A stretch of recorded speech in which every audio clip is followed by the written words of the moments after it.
ጤና ይስጥልን የከበረ ሰላምታችን በመላው ዓለም ሆናችሁ ቃል ስፖርት ዩቲዩብ ቻናላችንን ለምትከታተሉ ውድ አድማጮቻችን ሁሉ ይድረስ ብለናል። ከሀገር ቤት እስከ ባህር ማዶ ለዚህም ሰዓት መርጠን ያሰናዳንላችሁን አጫጭር ስፖርታዊ ጥንቅሮች በቅደም ተከተል እያጋራናችሁ ቆይታ እናደርጋለን።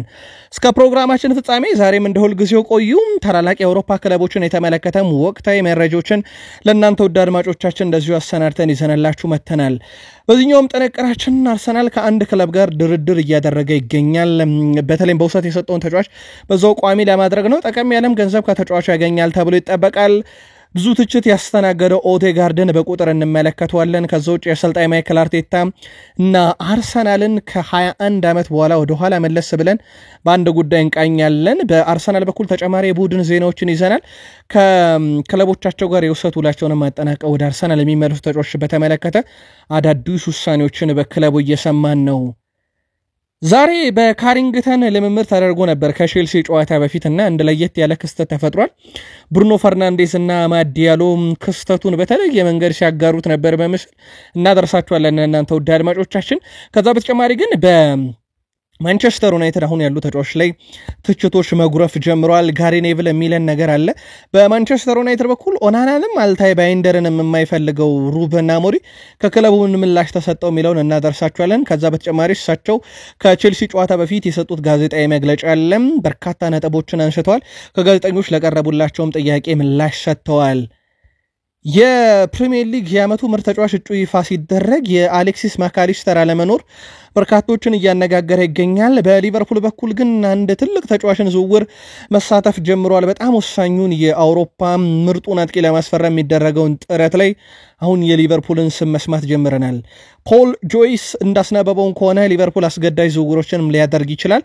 በሊቨርፑል የመረጃ ክፍለ ጊዜ እነኚህን ዝውውሮች በስፋት እናነሳቸዋለን። ኤርሊንግ ሃላንድ እንግዲህ ከኳስ መጋቢው ኬቨን ደብሮይና ጋር በዚህ ዓመት የመጨረሻ 2 ጨዋታዎችን ብቻ አብረው ያደርጋሉ።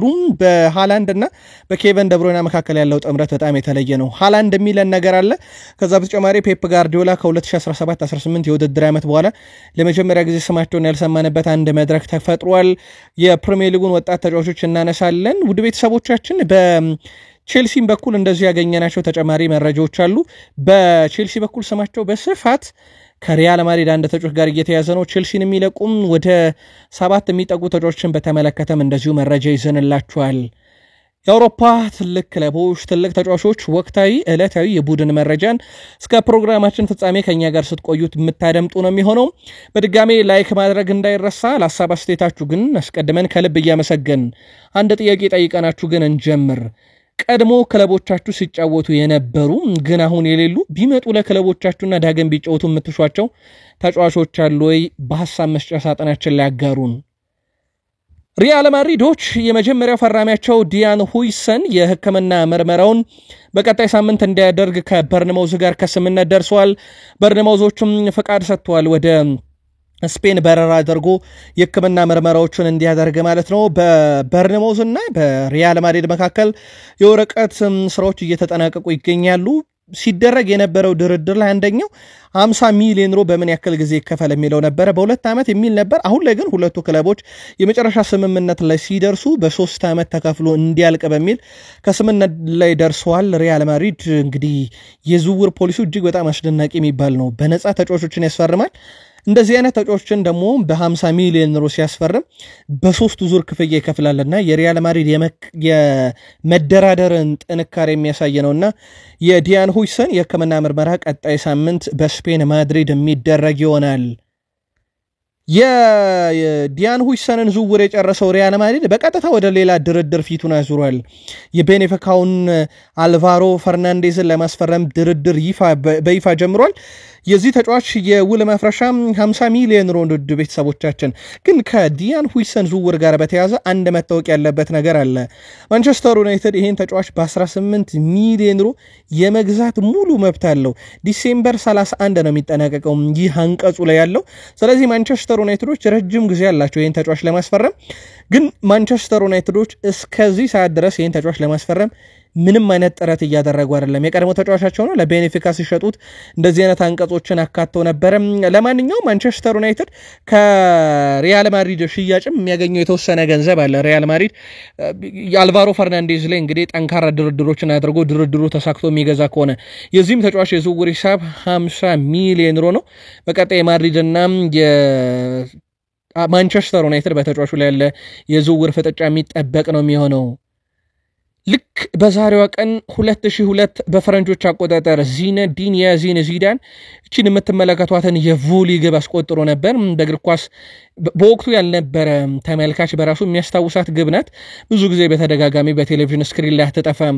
እቺ ግብ ነው የተቆጠረችው 2002። ሪያል ማድሪድ ደግሞ በወቅቱ 9ኛውን የአውሮፓ ሻምፒዮንስ ሊግ ዋንጫ ያሳካበት ነበር። ከዛ በኋላ በአጠቃላይ በድምሩ አሁን ወደ 15 የሚጠጉ የአውሮፓ ሻምፒዮንስ ሊግ ዋንጫ ያለው ቡድን እንደሆነ ይታወቃል። 3 ተከታታይ ዓመት ደግሞ በወቅቱ ግብ አስቆጣሪ በነበረው ዚነዲን ዚዳን በአሰልጣኝነት እየተመሩ እንዳሳኩት ይታወቃልና ዚነዲን ዚዳን እቺን አስገራሚ የቮሊ ግብ ያስቆጠረው ልክ በዚህች ቀን 2002 ላይ ነበረ። ባርሴሎና ዘንድሮ በአውሮፓ 5 ታላላቅ ሊጎች ግብ በማስቆጠር የሚስተካከለው ባየር ሙኒክ ብቻ ነው። በእርግጥ ቀሪ ጨዋታ እጁ ላይ ስላለ ባርሴሎና የተሻለ ግብ አስቆጣሪ ሆኖ ሊጨርስ ይችላል። ሁለቱ ክለቦች እስከ መጨረሻ ይፎካከራሉ። 95 የሊግ ግቦች ያሏቸው።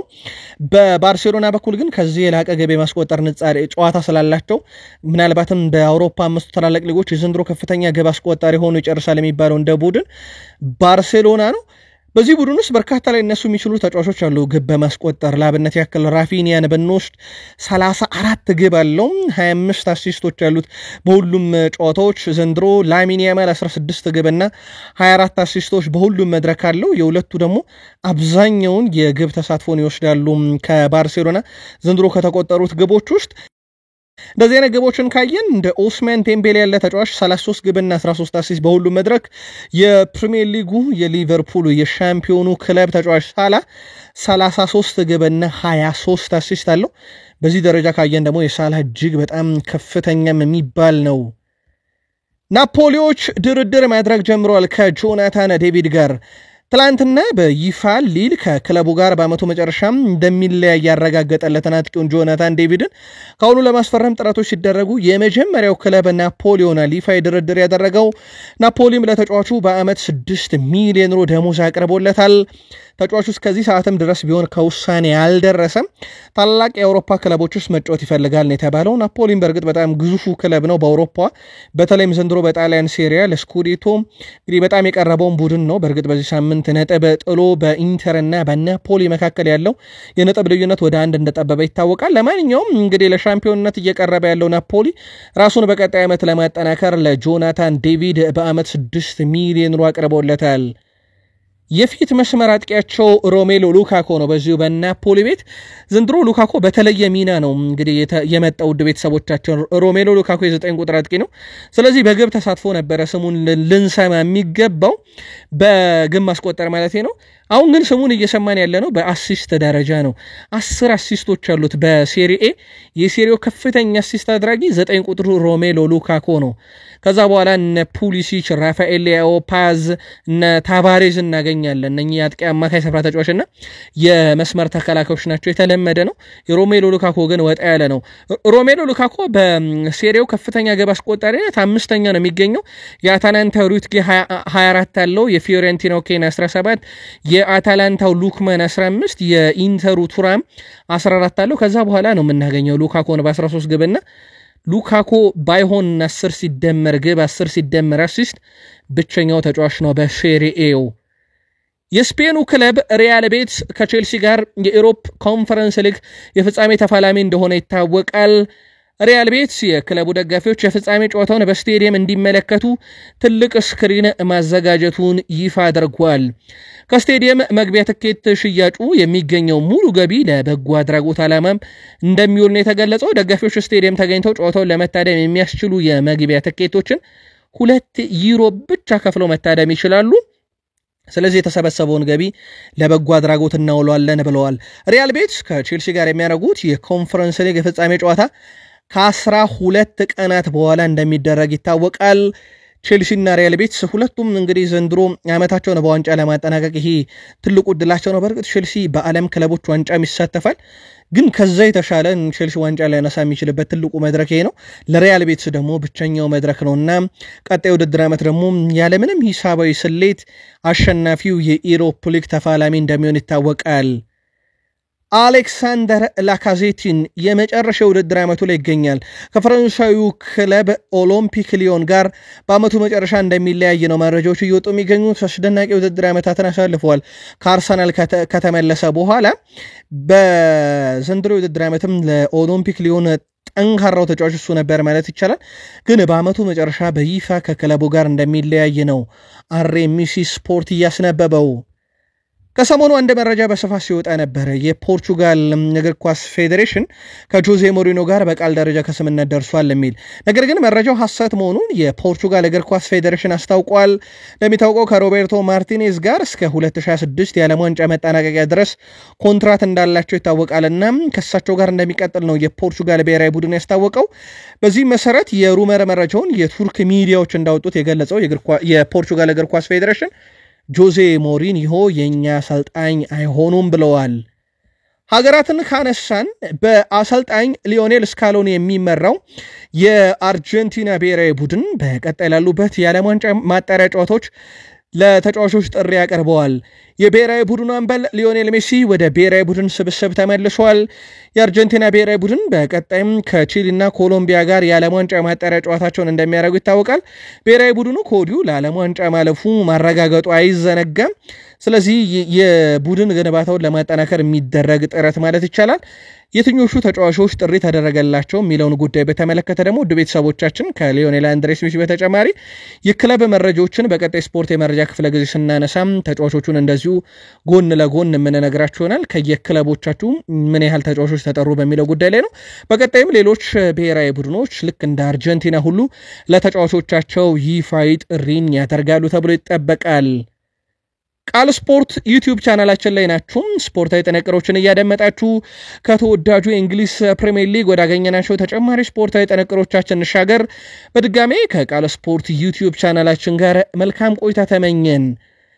ተወዳጁ የእንግሊዝ ፕሪሚየር ሊግ አርብ ምሽት 3:30 እና 4:45 ሲል በሚጀምሩ ጨዋታዎች ይጀመራል። የ37ኛ ሳምንት አስቶን ቪላ ከቶትናም ሆትስፐርስ አርብ ምሽት 3:30፣ ቼልሲ ከማንቸስተር ዩናይትድ አርብ ምሽት 4:15 ሲል የሚጀምር ጨዋታ ነው።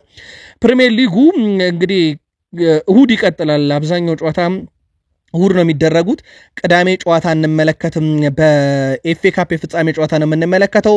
ኤቨርተን ከሳውዝሃምፕተን፣ ዌስትሃም ከኖቲንግሃም ፎረስት፣ ብሬንትፎርድ ከፉልሃም፣ ሌስተር ሲቲ ከኢፕስዊች ታውን፣ አርሰናል ከኒካስል ዩናይትድ። እነኚህ ጨዋታዎች በሙሉ የሚደረጉት ውድ ቤተሰቦቻችን እሁድ ነው። ሰኞ አንድ ጨዋታ አለ፣ ብራይተን ከሊቨርፑል።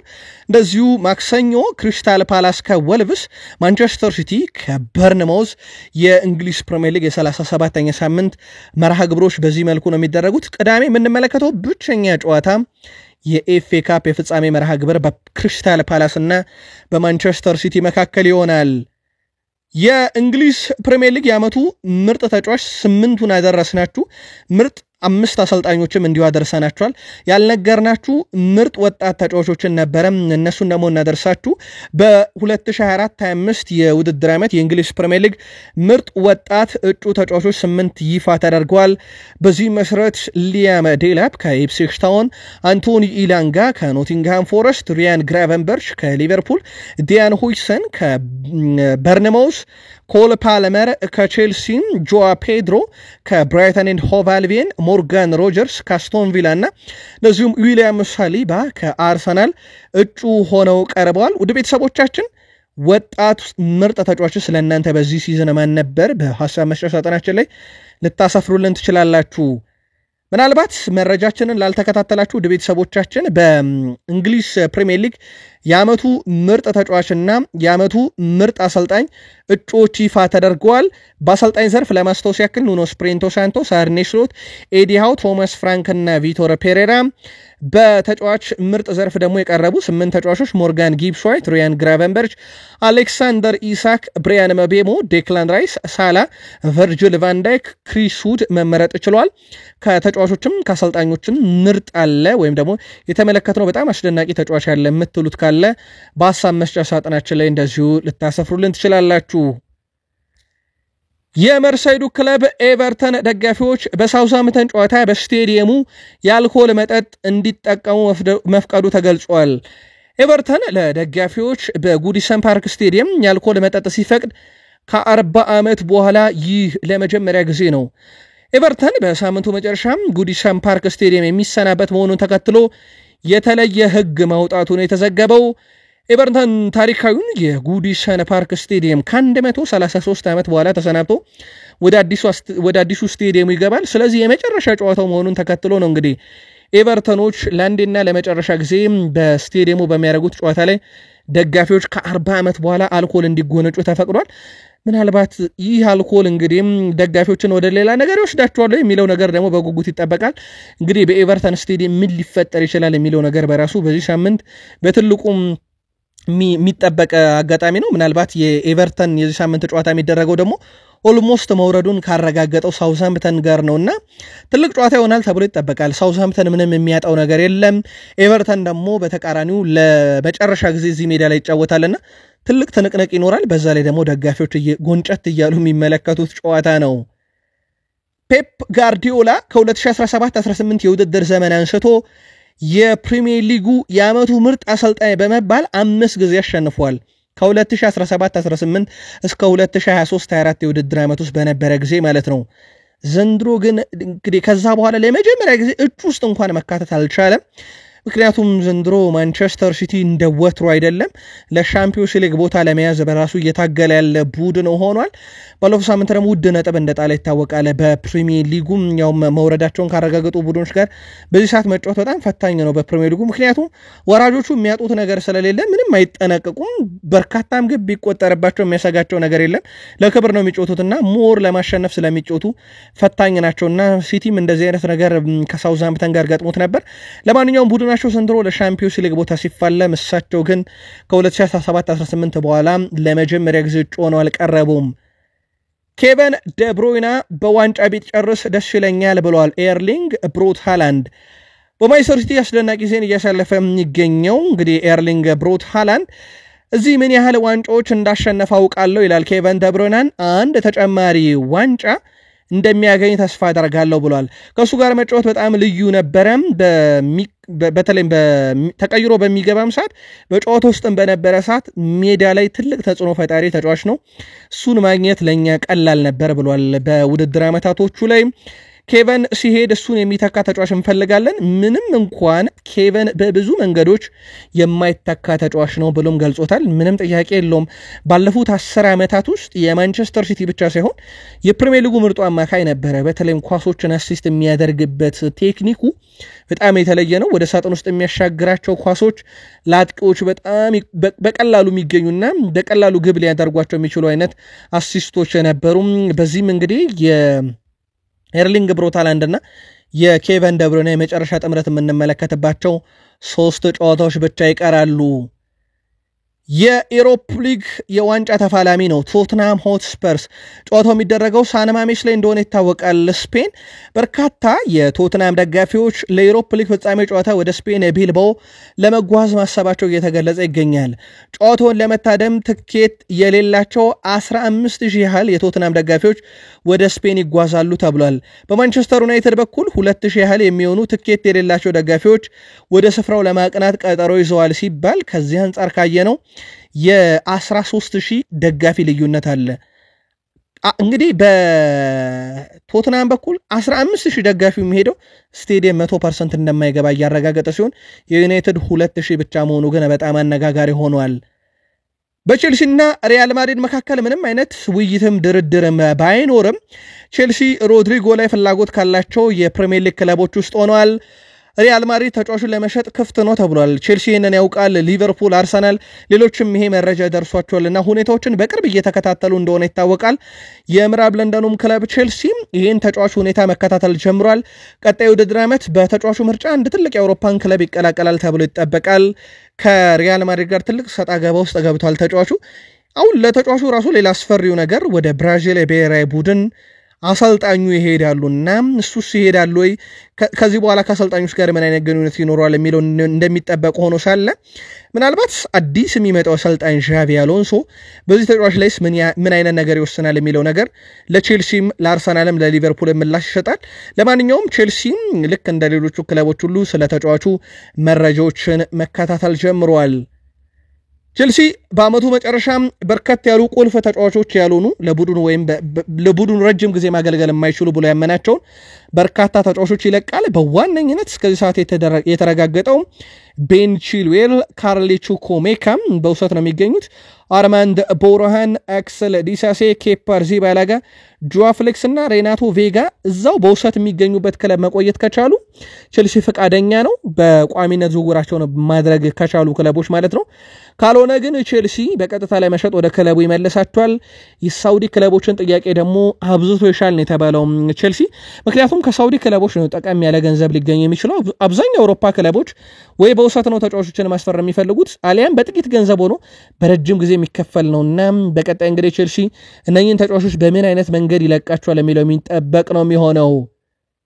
ሪያን ግራቨንበርች የሊጉ የዓመቱ ምርጥ ተጫዋች እጩ ነው። በተመሳሳይ ደግሞ የፕሪሚየር ሊጉ የዓመቱ ምርጥ ወጣት ተጫዋች ውስጥም ተካቷል። ብቸኛው ተጫዋች ነው በዚህ ውድድር ዓመት በሁለቱም ዘርፎች ላይ እጩ ሆኖ መቅረብ የቻለው። ምናልባት ዋናውን ተጫዋቾች ዘርፍ እንኳን ለማሸነፍ በብዙ ሊቸገር ይችላል።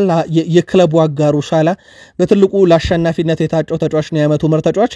በወጣቶች ዘርፍ ነው እንግዲህ በርካታ ተጫዋቾች አሉ በዚህ ዘርፍ።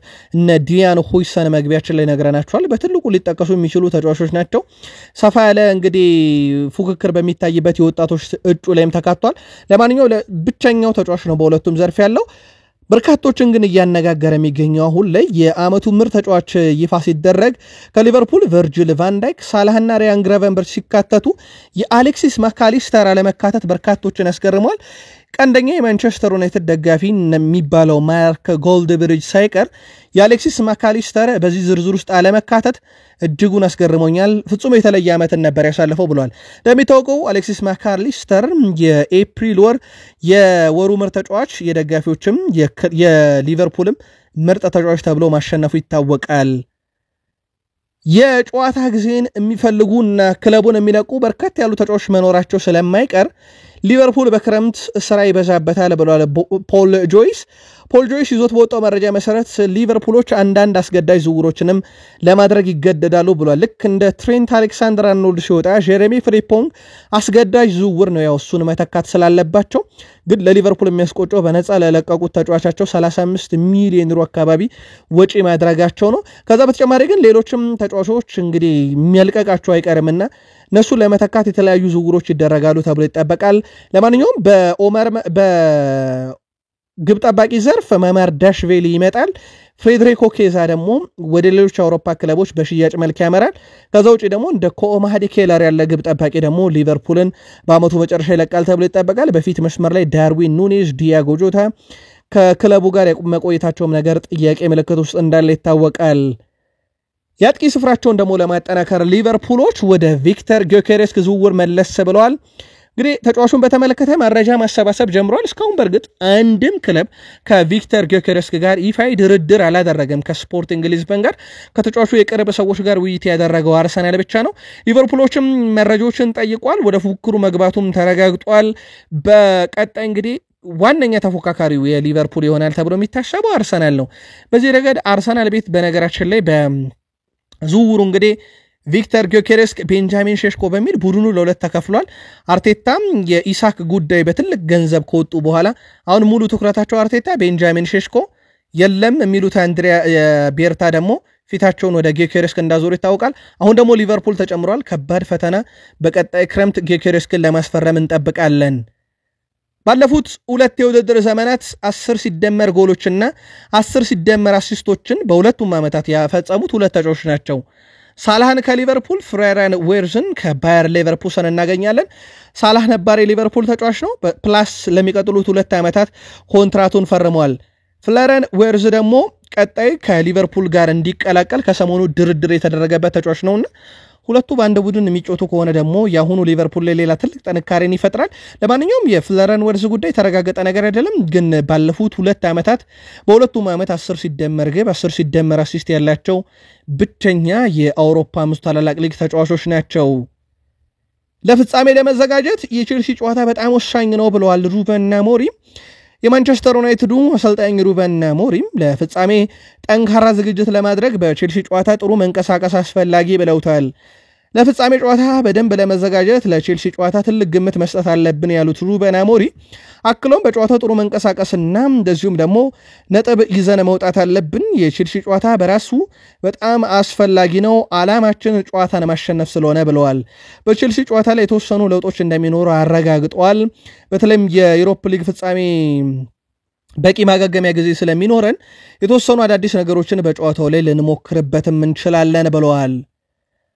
አሁን ላይ ሙሉ ትኩረት የቼልሲው ጨዋታ ነው። ጨዋታውን የማሸነፍ ፍላጎት እንዳለን ይታወቅልን ያሉት ሩበን አሞሪም ለቼልሲው ጨዋታ የትኛውን ተጫዋች በቋሚ አሰላለፍ ውስጥ እንደማካተት አውቃለሁ እና በጨዋታውም የሚፈጠረውን መመልከት ለፍጻሜው ጨዋታም የሚያዘጋጁንን ጥሩ ነጥቦችም ለመውሰድ ይረዳናል ብለዋል። በፍጻሜ ጨዋታ ላያደርስ የሚችል ጉዳት የማስተናገድ ስጋት ያለበትን ተጫዋች በጨዋታው ላይ አላሰልፍም ብለዋል። በእርግጥ ይህን ነገር አስቀድመው ማረጋግጠዋል። የሌኔሮ ከማቲያስ ዴላይት ጋር ተመሳሳይ የሆነ ጉዳትን ያጋጠመው እኔ ለቀጣዩ የውድድር ዓመት ሊኖረን የሚችለውን የቡድን ስብስብ ሳስብ ነበረ። እናም የሚኖሩ ተጫዋቾች ሙሉ ጤነኛ ሊሆኑ ይገባል ብለዋል። በዌስትሃም ጨዋታ ወቅት ሉክ ሾን ቀይሬ ያስወጣውበት ምክንያት ግልጽ ነበር፣ ምክንያቱም እርሱ ለጉዳት ተጋላጭ ስለነበረ ነው። ኃላፊነት መውሰድ አልፈለግም ብለዋል። በተጫዋቾቻችን ላይ ጥንቃቄ እንግዲህ ልንወስድ ይገባል ብለዋል። ልክ ሾ ማውንትን በምንቆጠብበት መንገድ ሌሎችን መቆጠብ አለብን ብለዋልና አዲስ ነገር እንደሚኖር በስታንፎርድ ብሪጁ ጨዋታ ላይ እሳቸውም አስቀድመው እየተናገሩ ይገኛሉ። ማንቸስተር ዩናይትዶች አዳም ዋርተንን ከክሪስታል ፓላስ ለማስፈረም የሚደረገውን ጥረት እንግዲህ ልክ እንደ ሌሎች ክለቦች ሁሉ ተቀላቅለዋል። ትልቁ ፈተና ግን ለሁሉም ክለቦች አሁን የሆነው ለሊቨርፑል፣ ለቀድሞ ፈላጊው ለሲቲም፣ አሁን ለአዲሱ ፈላጊ ማንቸስተር ዩናይትድን ፈተና የሆነው ፓላስ 100 ሚሊዮን ዩሮ ለዚህ ተጫዋች ዝውውር ፈልጋለሁ ማለቱ ነው። እነኚህ ትልልቅ ክለቦች ምን ያህል ገፍተው እዚህ ተጫዋች ላይ ጥረት ያደርጋሉ የሚለው የሚጠበቅ ነው የሚሆነው። ማንቸስተር ዩናይትድ ግን ወደ አዳም ዋርተን ዝውውር መመለሱ ተረጋግጧል። ማንቸስተር ዩናይትድ አዲስ ግብ ጠባቂ ይፈልጋል፣ በተለይም ሩበን አሞሪም። ማንቸስተር ዩናይትድ ግን በጀት ማውጣት አይፈልግም ተብሏል ለግብ ጠባቂ። የሚሆነው ኦናና ወይም ባይንደር በክረምቱ በግዢ ከለቀቁ ብቻ ማንቸስተር ዩናይትድ ግብ ጠባቂ ላይ ፈሰስ ያደርጋል። ይልቁንም ገንዘብ አዲስ ግብ ጠባቂ ላይ ከማውጣት ይልቅ ሁለገብ አጥቂዎች ላይ እንደዚሁም ፊት መስመሩን ማጠናከር ላይ ቡድኑ ወጪ እንዲያደርግ ነው የሚፈለገው ተብሏልና ሩበን አሞሪም በሁለቱም ግብ ጠባቂዎቻቸው ደስተኛ አይደሉም። በአልታይ ባይንደርም በዋናው ግብ ጠባቂ አንድሬ ኦናናምና ዩናይትድ በብዙ የከሰረበት ነው። ምናልባት የቃል ስፖርት ዩቲዩብ ቻናል ዘውትር አድማጮቻችን ማንቸስተር ዩናይትድ ኦናና ላይ የሰራውን ስህተት ከኢንተር ሚላን ሲያስፈርም እንዴት ያለ ስህተት እንደሰራ ራሱ የኢንተር ሚላን የስፖርቲንግ ዳይሬክተሩ በይፋ ተናግሮታል። እንዴት አይነት ስህተት ዩናይትድ እንደሰራና ያንን አይነት ስህተት አሁን መስራት አይፈልግም። የራክሊፍ ስብስብ በርግጥ በጣም አደገኛ ተደራዳሪ ነው። ለማንኛውም ሁለት ተጫዋቾች እያሉ ግብ ጠባቂን ማምጣት እንደማይታሰብ ተረጋግጧል። ጋሪ ኔቭል ተጫዋቾች እስካሁን ድረስ ሲጫወቱ እንደነበሩት አይነት ጨዋታ መጫወት ከቀጠሉ የቶትናሙ ጨዋታን ያሰጋኛል ብሏል። ዩናይትዶች በጣም የተለየውን መንገድ መጫወት አለባቸው። ቶትናም በጣም ጠንካራ ቡድን ነው።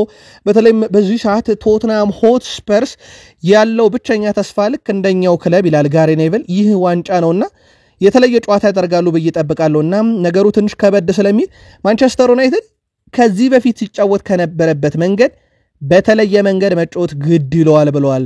ማንቸስተር ዩናይትድ በፕሪሚየር ሊጉ 16ኛ ተጋጣሚ ቶትናም 17ኛ ሆነው የሚፋለሙ ሲሆን እዚህ ደረጃ ላይ ተገኝተው አሸናፊው ሻምፒዮንስ ሊግ መግባቱ በርካቶች አሳማኝ አይደለም እያሉት እንደሆነ ይታወቃል።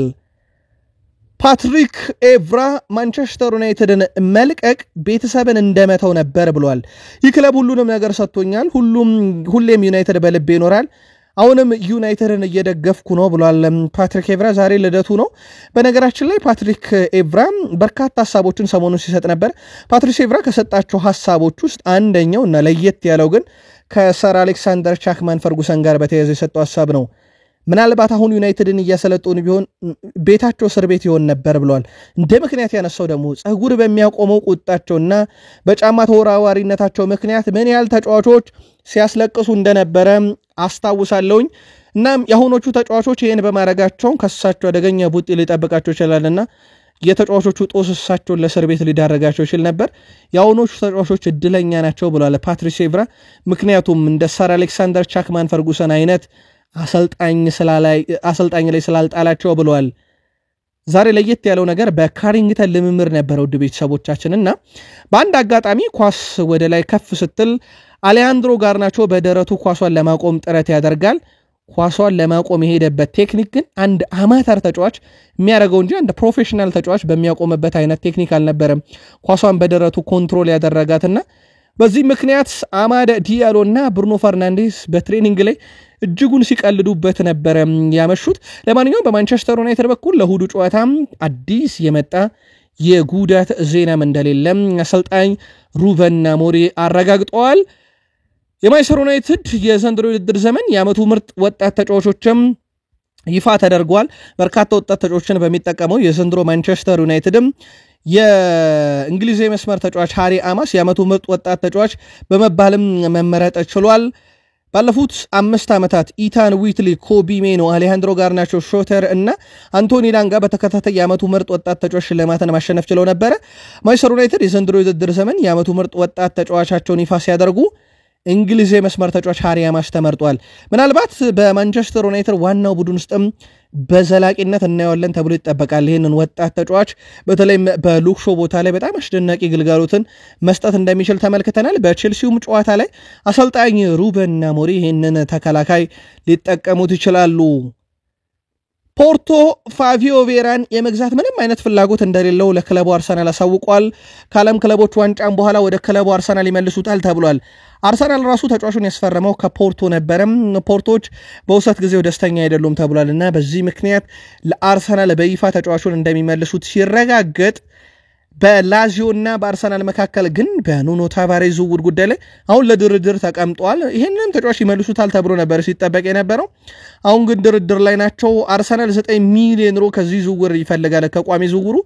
እናም ወደፊት ከሚሸጥበትም ገንዘብ ላይ ከኑኖ ታቫሬዝ ማለት ነው ላዚዮች ወደፊት በትልቅ ገንዘብ የሚሸጡት ከሆነ የተወሰኑ ድርሻዎችን አርሰናል ለማግኘት ይፈልጋል ተብሏል በሁለቱ ክለቦች መካከል የሚደረገው ድርድር ቀጥሏል ፋብሪዚዮ ሮማኖ ምናልባትም ዝውውሩ ሊጠናቀቅ የሚችልበት ሰፊ እድል አለ ብለዋል አርሰናሎች አዲሱን መለያ እንግዲህ ይፋ ማድረጋቸውን ነግረናቸዋል በኒካስሉ የዚህ ሳምንት ጨዋታ ልንመለከተው እንችላለን ይሄን አዲሱ መለያን በተመለከተ በርካቶች ሐሳባቸውን አጋርተዋል ወጣቱ ተጫዋች ማይል ሊዊስ ስኬሊም በዚህ መለያ ጉዳይ ላይ ሐሳቡን አጋርተዋል አዲሱ መለያችን ወድጄዋለሁ እጅግ በጣም ያምራል ይህንን መለያ በሚያስደንቁ ደጋፊዎች ፊት በመልበሴም ደስተኛ ነኝ ማሊያ ለብሰን ወደ ደጋፊ ስንወጣ ከመንግዚዮን በላይ አቅማችን ይታወቃልና ይሄ መለያ ደግሞ የተለየ ድባብን ይፈጥራል እጅግ በጣም ወድጄዋለሁ ብሏል ለየት ባለ መንገድ የተሰራ ነው የተወሰኑ ማሻሻያዎችም ተደርጓል በተለይ እጅጌው አካባቢ ላይ እና ተከሻው አካባቢ ላይ ብዙ ማሻሻያዎች የተደረገበት መለያ ነው ቀለሙም ቀዩ መደብ በተለየ መንገድ ነው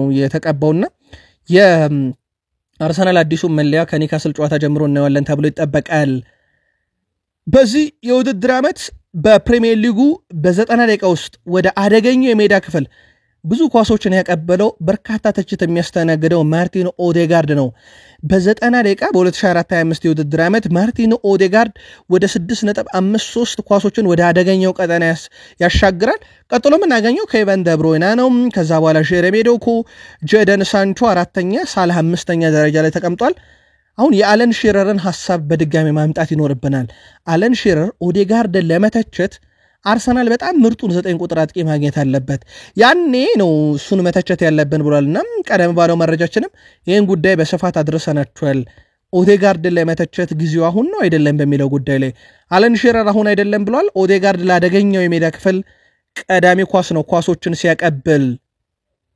ከ9 ዓመት በፊት ልክ በዛሬው ዕለት ያሁኑ የአርሰናል አሰልጣኝ ማይክል አርቴታ ለመጨረሻ ጊዜ ጨዋታ አደረገ በጨዋታውም ለመጨረሻ ጊዜ ሲጫወት ግብ አስቆጥሮ ነበረ።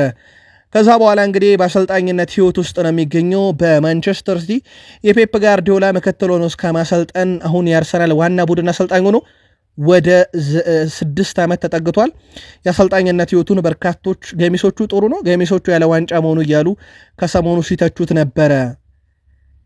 ፕሪሚየር ሊጉ 38 ጨዋታዎች ይደረጉበታል፣ 20 ክለቦች ሲሳተፉ። በፕሪሚየር ሊግ ታሪክ 26 አሸንፎ 12 አቻ ወጥቶ አንድም ጨዋታ ሳይሸነፍ እንደዚህ አይነት ድል ያለው ቡድን ብቸኛው አርሰናል ብቻ ነው። ሜይ 5 2004 አርሰናል ሙሉን የፕሪሚየር ሊግ ውድድር ዘመን ያለ ሽንፈት ያጠናቀቀበት ቀን ነበረ። በሃይበሪ ሌስተርን 2-1 በማሸነፍ ዘ ኢንቪንሲብል የሚለውን ታላቅ ስም መዝገብ ላይ ያስቀምጠውታል። ከዛ በኋላ አርሰናል ዋንጫውን አይቶት ባያቅም እንደዚህ አይነት ገድል የፈጸመ አንድም ክለብ የለም። አርሰናል ተሸንፎም ቢሆን ዋንጫውን ግን ማግኘት የአርሰናል ደጋፊዎች ምኞት ሆኗል። አሁን ላይ መቼ ያሳኩታል? በዚህ ዓመት ግን እንደማይሆን ተረጋግጧል። ምክንያቱም ሻምፒዮኑ ሊቨርፑል ነው። ቃል ስፖርቶች ነን። ለዚህ ሰዓት ያሰናዳንላችሁ ስፖርታዊ ጥንቅር ፍጻሜው እዚህ ጋር ይሁን። ሰናይ ጊዜ